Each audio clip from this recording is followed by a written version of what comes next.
Right before Jesus was crucified, he was in the Garden of Gethsemane with his apostles. Judas came and he betrayed the Lord. And Peter, standing there, worked up the courage. He whipped out his sword and he was swinging it and ready to go to battle with the band of soldiers that had come with Jesus, or with Judas. Jesus tells him, though, to put his sword away because that's not the way that the kingdom of heaven is going to be won. Peter, no doubt, is confused, but he puts his sword away, and Jesus is arrested, and he's taken away by these men to the place of the high priest. And all of the apostles fled, and they ran away in fear. The only one specifically mentioned that follows Jesus is Peter. So he's confused, doesn't know what's going on, but he works up a little bit more courage and goes a little bit further, not ready to give up on Jesus yet. And it was in following Christ, he would also go to the courtyard of the high priest, and it was there that he was going to commit his notorious sin of denying Jesus.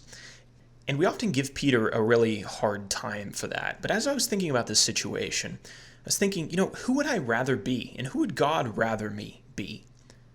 The ones who ran away at the first sign of trouble? Or the one who was able to muster up a little bit more courage, have a little bit greater faith, to follow a little bit longer, and yes, fail spectacularly, but have greater courage?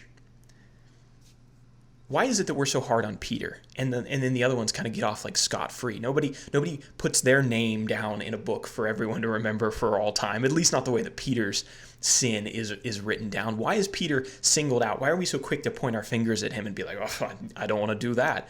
Well, that's human nature, isn't it?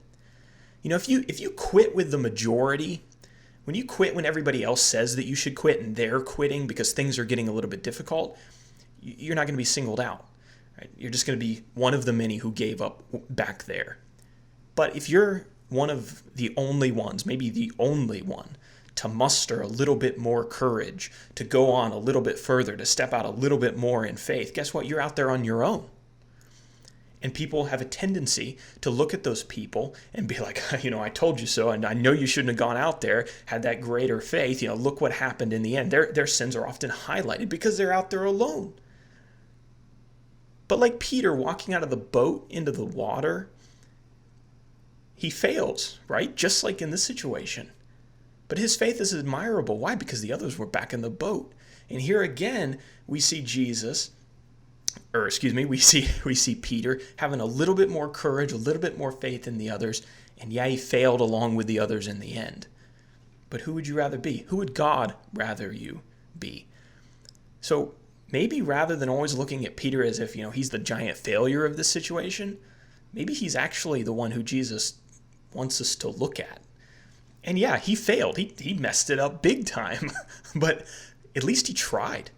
At least he pushed a little bit further. God can work with imperfect people who are willing to try. But what is God going to do with people who give up at the first sign of trouble? So yeah, you can quit back there with the majority and not be singled out. But I'd kind of rather be with Peter. I may flop and fail it like Peter did, but we serve a God who's great at glorifying himself even through our failures. And I can trust that if my faith is in him, he can make that all right in the end.